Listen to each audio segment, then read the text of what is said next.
ہم اس دنیا میں اپنی مرضی سے نہیں آئے اور کوئی بھی اپنی مرضی سے نہیں آیا. نہ ہمارا آنا اپنی مرضی سے، نہ ہمارا اس دنیا سے جانا اپنی مرضی سے. ہمیں یہ دھوکہ لگا، ہم یہ سمجھے کہ آنا تو ٹھیک ہے ہماری مرضی سے نہیں ہے، لیکن جائیں گے ہم اپنی مرضی سے. ابھی میری عمر نہیں ہوئی ہے جانے کی، ابھی تو میں جوانی کی طرف جاؤں گا، پھر جوانی کے مزے لوٹوں گا، پھر جوانی کی رنگینیاں ہیں، جوانی کی خواہشات ہیں، ان جوانی کی تمام چیزوں کو پورے کر کے پھر دل میں آؤں گا. پھر بڑھاپا آئے گی، پھر بڑھاپے کے بعد بھی جانے کے ابھی خیال دل میں نہیں آتا کہ ابھی تو مجھے رہنا ہے. یہ ہمیں دھوکہ لگا ہوا ہے، اور اس دھوکے کی وجہ یہ ہے، اس دھوکے کی وجہ یہ ہے کہ ہم یہ سمجھے کہ دنیا کی جو چیزیں ہیں یہ ہمارے دسترس میں ہے، ہماری پکڑ میں ہے، ہماری پہنچ میں ہے.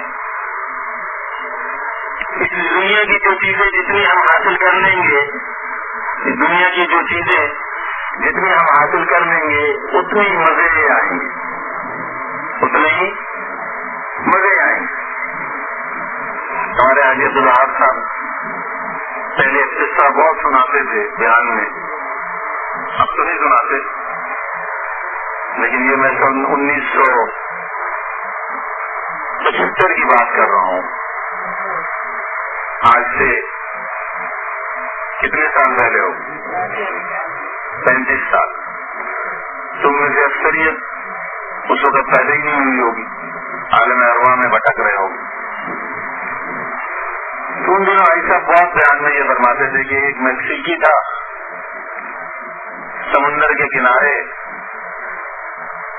جو ہے کانٹا ڈال کر دھاگا اپنے انگوٹھے کے ساتھ باندھ کر ریت پہ لیٹا ہوا تھا. ایک امریکی آیا، امریکی نے آ کر کہا کہ یہ تو کیا کر رہا؟ میں نے کہا مچھلی شکار کر رہا ہوں. تجھے نظر نہیں آ رہا؟ اس نے کہا تو اس کے بجائے اگر ڈنڈا لے لے مچھلی شکار کرنے کا تو ایک کی بجائے کئی ڈنڈے مختلف جگہ پہ لگا لے گا، مختلف مچھلیاں آ جائیں گی. میں نے کہا پھر کیا ہوگا؟ میں نے کہا اب تو تجھے ایک مچھلی آئے گی ایک دفعہ میں، اس وقت کئی مچھلیاں آ جائیں گی، زیادہ مچھلیاں آ جائیں گی. آپ پھر تم مچھلیوں کو بیچے گا، تیرے پاس پیسے جمع ہو جائیں گے، تو پھر کیا ہوگا؟ تو ان پیسوں سے جال خرید لینا، مچھلی شکار کرنے کا جال. تو جب جال پھینکے گا تو اس میں زیادہ مچھلیاں آ جائیں گی. تو اس نے پوچھا کہ اچھا پھر کیا ہوگا؟ اور کہ زیادہ مچھلیاں آئیں گی تو ان مچھلیوں کو بیچے گا تو تیرے پاس اور پیسے ہو جائیں گے. پھر تو ایک چھوٹی سی کشتی لے لینا، اور کشتی لے کر ذرا سمندر کے کنارے کے بجائے تھوڑا سا اندر جا کر مچھلی شکار کرنا، تو وہاں مچھلیاں زیادہ ملیں گی. تو پھر کیا ہوگا؟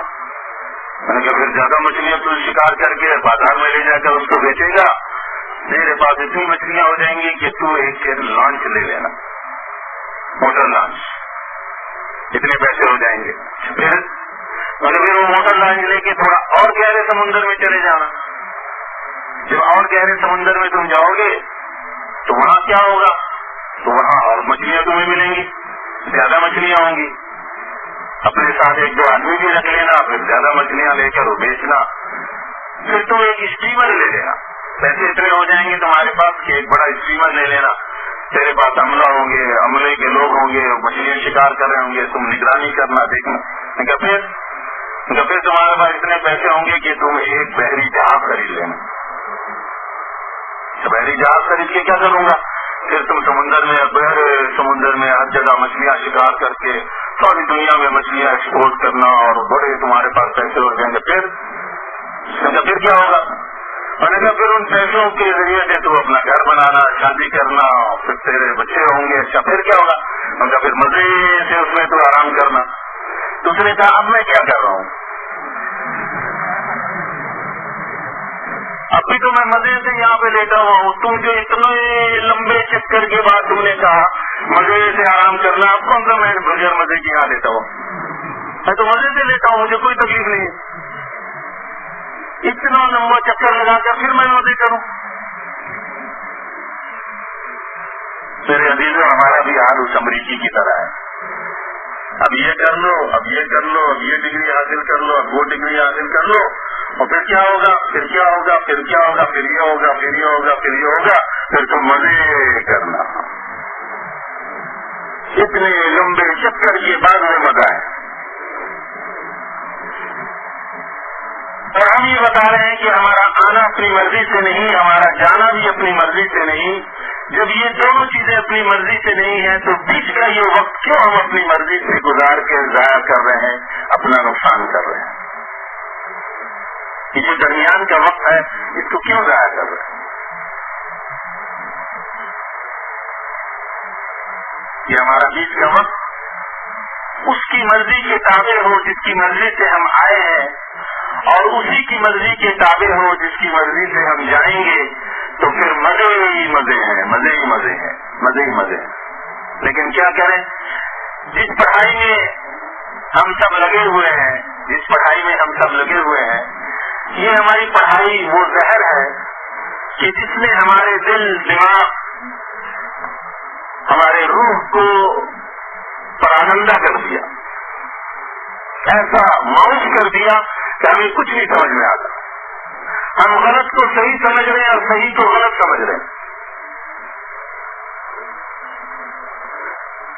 جو غلط ہے اس کو صحیح سمجھ رہے ہیں, اور جو صحیح ہے اس کو غلط سمجھ رہے ہیں. سچ کو جھوٹ جان رہے ہیں اور جھوٹ کو سچ سمجھ رہے ہیں. تو اللہ اور اللہ کے رسول فرمائیں اس کو غلط, اور جو شیطان اور اس کے چیلے کہیں اس کو سچ سمجھتے ہیں. جو پکا جھوٹا, جھوٹے کی بات کو سچ, اور جو سب سے بڑے سچے اس کے بات کو جھوٹ سمجھتے ہیں.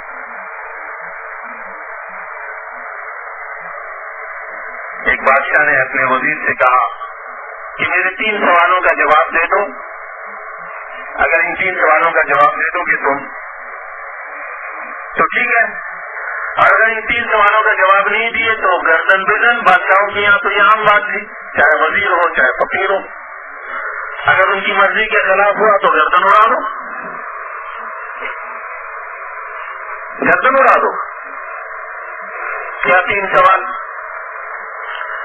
کہ یہ بتاؤ وہ سچ کیا ہے جس کو کوئی جھوٹ نہ کہہ سکے, اور وہ جھوٹ کیا ہے جس کو کوئی سچ نہ کہہ سکے, اور دنیا کی سب سے میٹھی چیز کیا ہے یہ بتلاؤ. وزیر سوچتا رہا, کوئی جواب نہ مل پڑا. تو اس نے کہا کہ بھئی اب تو وقت کم سے کم ہوتا جا رہا, یہاں سے نکلو, اس مملکت سے نکلو. اگر اس مملکت میں رہے تو بادشاہ نے تو گردن اڑا دینی, جان بچانی ہے تو یہاں سے نکلو. وزیر صاحب وہاں سے نکلے, چل پڑے. راستے میں کہیں دیہات میں, کھیتوں میں, جنگلوں میں جا رہے تھے. وہاں ایک دہقان کاشتکار, اس نے دیکھا کہ لباس سے, شکل صورت سے ایک بڑا کوئی وجاہت والا آدمی لگتا ہے, حیثیت والا آدمی ہے, لیکن غمزدہ ہے, پریشان ہے. اس نے اس کو بلایا, کیا بات ہے, تم کیوں پریشان ہو؟ میں نے کہا چھوڑو میری پریشانی کے. میں نے کہا بتاؤ تو صحیح, ہو سکتا ہے میں کوئی حل بتا دوں. میں نے کہا بڑے بڑوں کے پاس حل نہیں نکلا, اس کے پاس کیا نکلا. خیر اس کے اصرار پہ اس نے بتا دیا کہ بادشاہ نے یہ 3 سوال کیے مجھ سے اور اس کا جواب مانگا, اگر جواب نہیں دو گے تو تمہاری گردن اڑا دیں گے. کیا سوال؟ پہلا سوال یہ ہے کہ وہ سچ کیا جس کو کوئی جھوٹ نہ کہہ سکے. تو اس دہقان نے کہا وہ سچ موت ہے. موت وہ سچ ہے جس کو کوئی نہیں جھٹلا سکتا. موت ایک حقیقت ہے. جو اللہ کو نہیں مانتے وہ بھی موت کا انکار نہیں کر سکتے. اس نے پوچھا کہ اب اس کو یہ ہوا کہ ایک سوال کا جواب تو دے دیا. دوسرا سوال کہ وہ جھوٹ کیا ہے جس کو کوئی سچ نہ کہہ سکے. تو دہقان نے کہا کہ وہ جھوٹ زندگی ہے. یہ زندگی جھوٹ ہے. جس کو ہم زندگی سمجھ رہے ہیں یہ زندگی نہیں ہے. یہ ایک جھوٹ ہے, ایک دھوکہ ہے. اس دھوکے میں ہم پھنسے ہوئے ہیں. دو سوال کے جواب تو مل گئے. تیسرا سوال نے کہا دنیا کی سب سے نیچی چیز کیا ہے؟ اس نے کہا وہ میرا کتا سامنے پڑا ہوا ہے اور اس کے سامنے وہ برتن ہے, خنزیر کے بعد سب سے نجس جانور کتا, اور اس برتن سے اس نے پانی پیے, اس میں ٹکڑے پڑے ہوئے ہیں. وہ جو پانی اس کتے کا بچا ہوا جھوٹا اس کو تم پیو تو پھر تیسرے سوال کا جواب دیں گے. اس کو پیو گے تو تیسرے سوال کا جواب ملے گا. اب وزیر نے کہا دو سوال کا جواب تو مل گیا تو تیسرے کا بھی جواب مل جائے گا. سبب یہاں تو کوئی دیکھ نہیں رہا, کون دیکھ رہا؟ تو اگر اس پانی کو پی لوں گا تو تیسرے سوال کا جواب تو مجھے مل جائے گا. خیر وہ آگے بڑھا اور آگے بڑھ کر اس برتن کو اٹھایا. ابھی اوپر اس نے کیا تھا منہ کے قریب تو اس نے فوراً روک دیا. بس روک جاؤ, ٹھہر جاؤ. اور کہا سب سے میٹھی چیز آدمی کا غرض ہے. غرض, اس کی غرض سب سے میٹھی چیز. اگر تجھے غرض نہ ہوتا تو خنزیر کے بعد نجس جانور کتے کا جھوٹا نہ پیتا. تو تیری غرض بھی اس غرض کے لیے تو نے اس کو بھی, وہ غرض سب سے میٹھی چیز. میرے عزیز بھائیوں, آج ہم اسی دھوکے میں پڑ گئے. آج اس دھوکے میں پڑ گئے. الدنیا دار الغرور, یہ دنیا دھوکے کا گھر ہے. متاع قلیل, بہت تھوڑا سامان ہے, بہت تھوڑا سامان ہے. ہمارے حاجی صاحب دعوت برکاتہم فرماتے ہیں کہ میں بیان میں ان جو ہے بچوں کو دیکھتا ہوں, نوعمر بچے 16, 17, 18, 20 سال کے, 25 سال کے, تو مجھے ان پہ رشک آتا ہے کہ ہم جب اس عمر میں تھے تو ہمیں اپنی زندگی کا مقصد کا پتہ ہی نہیں تھا. ہمیں یہ پتہ ہی نہیں تھا. فرماتے ہم نے بی اے تک کیا پڑھا, ایسا فرماتے ہم نے بی اے تک کیا پڑھا, بی اے تک یہ پڑھا کہ میں بھی ہوں, اپنے آپ کو ثابت کرنے کے لیے میں بھی کچھ ہوں. اور جس کے اندر یہ ہو کہ میں بھی کچھ ہوں تو اس کو اللہ پکڑ کے مارتے ہیں زمین. اللہ کا شکر ادا کرو سب کے سب کہ اللہ نے آپ سب کو اس چھوٹی سی عمر میں دین کی کچھ سمجھ لی, جبھی تو آپ یہاں آئے. اور آئے نہیں, اللہ لے کر آئے. اللہ پاک جب کسی سے محبت فرماتے ہیں اذا حب اللہ عبدا یوافقہ للخیر, جب اللہ کسی سے محبت فرماتے ہیں تو اس کو بھلائی کی توفیق عطا فرماتے ہیں. ہم سب کا یہاں جمع ہونا یہ اپنے زور بازو سے نہیں ہے, اپنا کمال نہیں ہے. اس دھوکے میں نہ پڑ جانا. اور وہ تو شیطان آنے نہیں دیتا, اور جب نہیں آتا ہے تو اس خوش فہمی میں اس کو مبتلا کر کے اس کی چھٹی کرا دیتا ہے کہ تو گیا تھا, تم نہیں آئے, اب ماں لے کر آیا.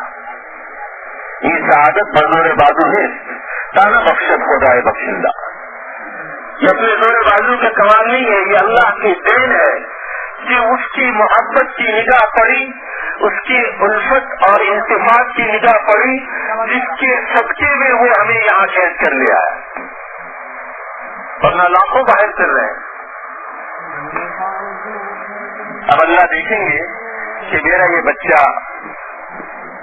یہ نوعمر نوجوان, یہ یہاں آ کر کیا کر رہا ہے, مجھے لینا چاہتا ہے یا کسی اور چیز کی طرف بھٹک رہا ہے. اللہ یہ دیکھیں.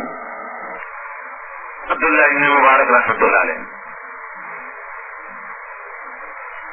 اور اپنے اس کاتب محمد ابن ابراہیم ابن ابی سکینہ, ان کے نام وہ خط بھجوا دیا. اس میں اشعار تھے, یا عابد الحرمین لو ابصرتنا لعلمت انک فی العبادۃ تلعب. اے حرمین شریفین میں عبادت کرنے والے انسان, اگر تم ہمیں دیکھ لو کہ ہم کیا کر رہے ہیں تو تمہیں یہ خیال ہوگا, تمہیں یہ خیال گزرے گا کہ تم اپنی عبادت میں کھیل کود میں لگے ہوئے. من كان يخضب خطه بدموعه فنهورنا بدماعنا تتخضب. جس کے رخسار اس کے آنسو سے تر ہے وہ ہمیں دیکھ لے کہ ہمارے گریبان خون سے تر ہے. میدان کارزار میں ہمارے گریبان خون سے تر ہے. او كان يدعب خيله في باطل فخيولنا يوم الصبيحة تطعب. جو اپنے گھوڑے کو ادھر ادھر تھکا رہا ہے تو وہ ہمیں دیکھے کہ ہمارے گھوڑے میدان کارزار میں تھکتے ہیں. ذیب العبیر لکم ونحن عبیرنا رحج السنابک والغبار الاطیب. تمہارے لیے مشک و عنبر کی خوشبو ہوں گے اور ہمارے لیے گھوڑوں کے سو سے اٹھنے والے وہ غبار اور خون کی چیٹیں یہ ہمارے خوشبو ہیں. لقد اتانا من مقال نبینا قول صحیح صادق لا یکذب. کہ ہمارے پاس ہمارے نبی کی سچی پکی بات آئی ہے ایسی کہ جو جھوٹی نہیں ہو سکتی. لا يستوي غبار خيل الله في عن حمر ودخان نار تلهب. کہ اللہ کے راستے میں نکلنے والے, اللہ کے راستے میں نکلنے والے کے غبار وہ اس کے ناک کے نتنے پہ اور جہنم کا دھواں یہ دونوں جمع ہو جائیں یہ ممکن نہیں ہے. هذا کتاب اللہ ينطق بیننا. یہ اللہ کی کتاب ہے جو ہمارے درمیان میں بول رہی ہے. لیس الشہید بمیت لا یکذب. کہ اللہ کے راستے میں مرنے والا وہ مرا ہوا نہیں ہے اور یہ کتاب جھوٹ نہیں بولتی. فضیل ابن عیاض نے وہ خط پڑھا فبکا بکاء شدید, بہت ہچکیاں باندھ کر روئے اور کہا صدق عبداللہ, عبداللہ نے سچ کہا. انت کاتب ہو, لانے والے سے کہا تم ان کے کاتب ہو؟ کہا جی. فقط اگر تم ان کے کاتب ہو تو لکھو. عن ابی ہریرہ رضی اللہ تعالی عنہ ان رجلا سأل رسول اللہ صلی اللہ علیہ وسلم. جو عبداللہ ابن مبارک محدث خراسان کے حدیث پڑھانے والے بڑے محدث, امام بخاری رحمۃ اللہ علیہ کے استاد, امام اعظم ابو حنیفہ رحمۃ اللہ علیہ کے شاگرد عبداللہ ابن مبارک, امام اعظم کے شاگرد اور امام بخاری کے استاد, بغداد میں آئے حدیث پڑھانے تو لاکھوں کا مجمع. چھینک آ گئی, چھینک کی دعا پڑی, مجمع نے اس دعا کا جواب دیا تو کوہرام مچ گیا بغداد میں, شور بتا ہوا. ہارون رشید نے کہا کہیں کوئی بغاوت تو نہیں ہو گئی. جب معلوم کیا تو پتا چلا کہ نہیں, وہ محدث خراسان آئے ہوئے ہیں, خراسانی محدث, وہ حدیث پڑھاتے ہوئے انہیں چھینک آئی تو چھینک کا جواب دیا مجمع. تو زبیرہ جو ہارون رشید کی بیوی تھی اس نے کہا حکومت تیری ہے یا ان کی ہے؟ تو ہٹو بچوں کے ساتھ بادشاہی کر رہا اور وہ بغیر ہٹو بچوں کے ساتھ بادشاہی کر رہے.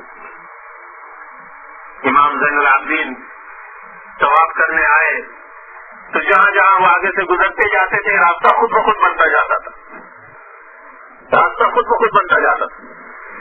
تو حاکم وقت بھی اس وقت طواف کر رہا تھا, اس کے لیے ہٹو بچوں کا شور مچا ہوا تھا تو راستہ بنتا تھا. اس نے جان سے پوچھتے باوجود اس کے جانتا تھا, پھر بھی پوچھا کہ یہ کون ہے جس کے لیے یہ راستہ خود بخود بن جاتا ہے. تو جو اس کا شاعر تھا اس کے ساتھ اس کے قصیدہ گوئی میں لگے رہتے تھے. یہ بڑے لوگ اپنے ساتھ کچھ عاملی ایسے لوگوں کو ساتھ رکھتے ہیں, یہ ان کی فطرت ہے. کوئی نہ کوئی خوشامد کرتا رہے, ان کی شان میں الفاظ کہتا رہے, جی بس آپ تو ایسے ہیں ایسے ہیں, ہمارے استاد فرماتے تھے ایسے ہیں ویسے ہیں, جنگل کے ویسے ہیں, ڈبل پیسے ہیں, بس ایسی باتیں کرتا رہے, وہ خوش ہوتا رہے. اس کا شاعر تھا فرزدق, اس حاکم وقت کا بادشاہ کا. اس سے پوچھا اس نے کون ہے؟ اس نے کہا هذا الذي تعرف البطحاء وطأته والبيت يعرف والحل والحرم. تم نہیں جانتے یہ کون ہے؟ یہ وہ آدمی ہے کہ یہ بطحاء وادی بطحاء کا ذرہ ذرہ اس کو جانتا ہے, بیت اللہ بھی اسے جانتا ہے, حرم بھی اسے جانتا ہے, ہل بھی اسے جانتی. اس نے انہی کی شان میں قصیدہ کہہ دیا. امام زین العابدین رحمۃ اللہ علیہ, امام حسین کے صاحبزادے رضی اللہ تعالیٰ, بادشاہ نے اس کو جیل میں ڈال دیا. تو اللہ والوں کے لیے زمین اور آسمان کی ہر چیز تعبیر ہو جاتی ہے. تو محدث خراسان نے تو اشعار لکھ کے بھیجے فضیل ابن عیاض کو. اور فضیل ابن عیاض جو عابد کے نام سے لقب سے مشہور تھے، عابد کا مطلب یہ نہیں تھا کہ وہ ان کو حدیث نہیں آتی تھی، وہ بھی عالم تھے. انہوں نے حدیث لکھ کے بھیجوائی اسی خاطر کے ہاتھ کہ لکھو عن ابی ہریرہ رضی اللہ عنہ. حضرت ابو ہریرہ رضی اللہ تعالیٰ عنہ سے مروی ہے کہ ایک شخص نے حضور صلی اللہ علیہ وسلم سے سوال کیا، یا رسول اللہ علمنی عملا انال به فضل المجاہدین فی سبیل اللہ، ایسا عمل مجھے بتلا دے کہ اس عمل کو کر کے میں اللہ کے راستے میں نکلنے والے کے اجر و ثواب کو پہنچوں، فضیلت کو پہنچوں. آپ صلی اللہ علیہ وسلم نے فرمایا هل تستطيع ان تصلي فلا تفطر وان تصوم فلا تفطر، کیا تو یہ طاقت رکھتا ہے اس بات کی کہ تو نماز کی نیت باندھے اور موت تک پھر نماز کی نیت نہ توڑے، اور تو روزہ شروع کرے اور موت تک اس کے افطار نہ کرے؟ اس شخص نے کیا کہا، یا رسول اللہ انا اضعف من ان استطيع بذلك، اس طاقت سے تو میں اپنے آپ کو بہت کمزور پاتا ہوں. حضور صلی اللہ علیہ وسلم نے فرمایا لو سمعت بذلك، اگر تجھے اس کی طاقت دے بھی دی گئی، تو بھی تو اللہ کے راستے میں نکلنے والے مجاہد کی فضیلت کو اور اجر کو ہرگز نہیں پہنچ سکتا. کیا تجھے نہیں معلوم اللہ تعالیٰ ان فرس المجاہد لیسن بطوله لیکتب له به فی الکتب، کہ تجھے یہ نہیں پتا کہ اللہ کے راستے میں نکلنے والا مجاہد جس نے اللہ کے راستے میں نکلنے کے لیے گھوڑا پال رکھا ہے، اس کا گھوڑا جو رسی میں بندھا ہوا چکر لگا رہا، تو اس کا یہ گھوڑے کا چکر بھی ہے یکتب له بالحسنات، کہ نیکی اس کا بھی لکھا جاتا ہے یہ جو راستے میں چکر لگا رہا، اور اس کے گھوڑے کی لیڈ اور پیشاب کو بھی اجر میں توڑا جاتا ہے. ہاں یہ چیز، اور کہاں ہماری وہ چیز کہ جس نے ہمیں اللہ سے دور کر دیا.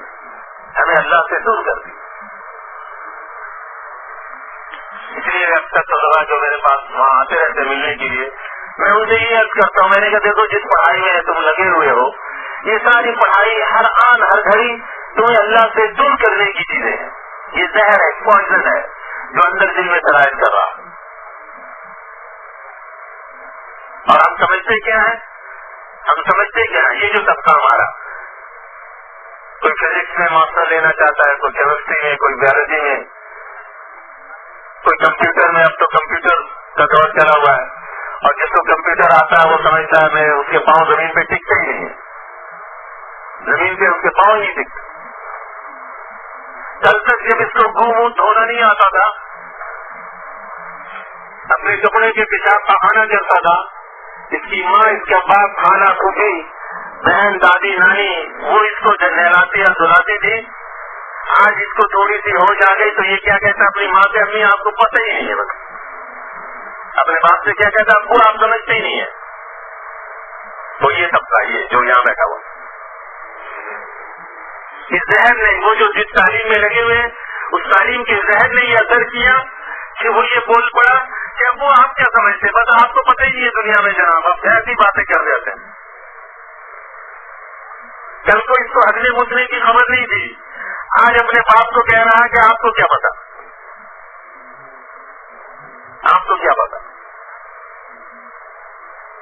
میرے عزیزوں کیوں یہ حالانکہ آج سے 40، 50، 60 سال پہلے جو لوگ پڑھائی کرتے تھے، دنیائی پڑھائی جو کرتے تھے، اس وقت کا میٹرک کیا ہوا آج کے 100 PhD میں اس کا مقابلہ نہیں کر سکتے. 100 PhD اس کا مقابلہ نہیں کر سکتے. PhD کسے کہتے ہیں؟ جانتے ہیں PhD کسے کہتے ہیں؟ PhD پہلے ہی بتایا تھا میں نے. ہمارے یہاں ایک PhD ہے، آکسفورڈ میں پڑھاتے رہے، وہ PhD آکسفورڈ کا نام سنا ہوا ہے نا، تو وہاں وہ پڑھاتے رہے. مجھ سے ایک دن کہا بولی صاحب پتا PhD کے معنی ہے؟ میں نے کہا کہ تم ہی بتا دو، تم خود PhD ہو. کہتے PhD کے معنی ہے پھرا ہوا دماغ. میں نے حاجی صاحب کو سنا دیا. حاجی صاحب ہنس کہہ جائے ہر جگہ انہوں نے کہا وہ ہمارا مولوی ہوئی یہ کہتا ہے، اور خود پی ایچ ڈی آکسفورڈ میں پڑھاتا تھا. پڑھے گا وہ کھلا ہوا دماغ بننے کے بعد ہی تو پی ایچ ڈی بنتا ہے اس کو، تو ڈگری تو تبھی ملتے. پی ایچ ڈی، پی سے پھیرا، ایچ سے ہوا، ڈی سے دماغ، پھیرا ہوا دماغ. جب دماغ پھر جاتا ہے تو اس کو ڈگری دے دیتے. آگے تو اور کچھ کر نہیں سکتا، چلو جان چھوڑا چاہیے لگائیں ڈگری لے لے. یہ ہے پی ایچ ڈی. ہماری تعلیم کا یہ زہریلا اثر ہے، اس تعلیم کا یہ زہریلا اثر ہے کہ ہم اپنے بڑوں کے بارے میں یہ کہنے لگ جاتے ہیں کہ یہ آپ کو پتا کیا ہے، آپ جانتے ہی کیا. اس لیے ہمارے حاجی صاحب دعوت برکاتہم نے رائبن میں اساتذہ پروفیسروں کا جوڑ تھا. حاجی صاحب نے یہ فرمایا ان سے کہ دیکھو تم اپنے ہر سبق پڑھانے کے ساتھ لڑکوں سے یہ کہہ دیا کرو جو کچھ ہم نے پڑھایا غلط پڑھایا. ہر کلاس کو لینے کے بعد آخر میں لڑکوں سے کہو کہ جو کچھ ہم نے پڑھایا غلط پڑھایا. یہ تب ہوگا جب اللہ کا ارادہ اس میں شامل حال ہوگا. جو کچھ ہم نے تمہیں بتایا یہ تو اپنی تجرباتی چیزیں ہیں. اگر اللہ نے ارادہ کیا تو ہوگا، اللہ نے ارادہ نہیں کیا تو نہیں ہوگا. تو دو اساتذہ، لمز بڑا مشہور یونیورسٹی ہے لاہور میں، وہ بنایا اس لیے کیا تھا تاکہ یہاں مسلمانوں کے بچوں کو لے کر ان کو امریکی بنا دیا جائے. لیکن اللہ کا شکر ہے وہاں پڑھانے والے بھی ایسے اور پڑھنے والے بھی. پہلے مسجد بنانے کی اجازت نہیں تھی، اس کا الہام امریکہ سے. اب اللہ نے وہاں عالی شان اندر مسجد بنا دی، سارے دعوت کے اعمال ہوتے ہیں وہاں. پہلے باطل نے اپنی باطل اسکیمیں چلانے کے لیے زور لگایا، اللہ نے وہاں پہ ہدایت کی اسکیم چلا دی. تو وہاں کے دو پروفیسر بڑے مشہور، اپنے فن کے بہت ماہر ایکسپرٹ، وہ ہمارے وقت لگائے ہوئے ساتھی کئی سفر ملکوں کے ہوئے، تو وہ جوڑ میں نہیں تھے. انڈونیشیا سے سفر کر کے آئے تو میرے پاس بیٹھے ہوئے. میں نے ان سے یہی کہا، میں نے کہا صاحب نے پروفیسروں کے جوڑے میں یہ بات کی، اب سچ بتاؤ تو تم دونوں اتنے عرصے سے لفظ میں پڑھا رہے ہیں اتنے سالوں سے، اب تو ایک ان میں سے سیکٹری لگے ہوئے ہیں حکومت پنجاب کے، کمپیوٹر کے آئی ٹی کے سیکٹری ہے وہ. تو میں نے کہا کہ آپ دونوں نے کبھی کسی دن کسی وقت میں ایک آدھ سیکنڈ کے لیے بھی لڑکوں سے یہ بات کی آپ لوگوں نے؟ تو وہ جو زیادہ ماہر جو آج کل سیکٹری ہیں آئی ٹی کے، وہ کہنے لگے میں نے تو کبھی نہیں کی، اس نے ایک دفعہ کی تھی. دوسرے کی طرف اشارہ کیا کہ اس نے ایک دفعہ کی تھی، ایک دفعہ بس. اس نے دوسرے نے کہا کہ مولوی صاحب میں نے ایک دفعہ یہ بات کی تھی آخر میں 2-4 منٹ کہ دیکھو یہ سب کچھ اللہ کے ارادے سے ہوتا ہے. تو بات تو میں نے کر دی.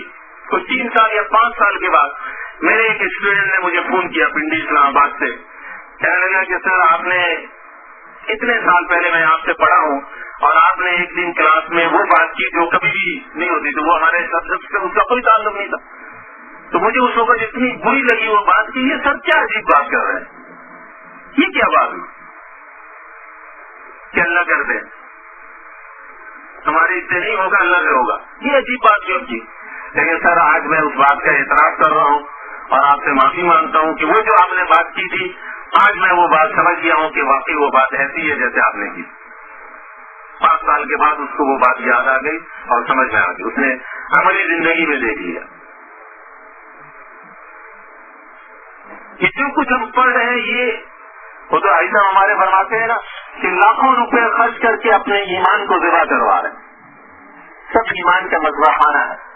اسکول کالج یونیورسٹی ایمان کو ذبح کرنے کے اڈے ہیں سارے. پہلے دن سے کیا پڑھایا جا رہا؟ پہلے دن سے اس کو پڑھاتے ہیں الف سے انار، اے فار ایپل. اس کو پہلے دن سے یہ سبق دے رہے. کیا سبق؟ کہ مشاہدہ. اس کو کہہ نہیں رہے بچے کو، اسے کہہ رہے دیکھو جس چیز کو تم مشاہدہ کرو اس کو ماننا، جس کا مشاہدہ نہ ہو اس کو نہ ماننا. اس کو حقیقت میں یہ سبق دیا. یہ دیکھو یہ اس کو انار کہتے ہیں. حالانکہ ہمارے پہلے دن کا جو سبق تھا وہ یہ تھا کہ الف سے اللہ، اندھے کی طاقت، بندے کی قوت، بندے کی ذات، اندھے کی ہستی کا اعتراف اقرار. الف سے اللہ، ایک اور اللہ کا اقرار کرتے. اب بچے کے ذہن میں پہلے دن سے ہم نے کیا ڈالا؟ اللہ. اب بچہ جو بڑا ہوتا وہ پوچھتا کہ یہ اللہ کیا چیز ہے؟ آج کل مائیں اپنے بچوں کو ڈراتی نہیں ہے، ایک اندیکھی ہستی سے ڈراتی ہے. کوئی بابا کہتا ہے، ہر علاقے والے اپنے اپنے اختراع کر لیا ایسی چیز کا، ایسے نام کا جس کا کوئی وجود نہیں ہے. وہ آ گیا، بابا آ گیا. کون بابا، کون ہوا؟ اور بچہ بچپن سے اس سے ڈرا ہوتا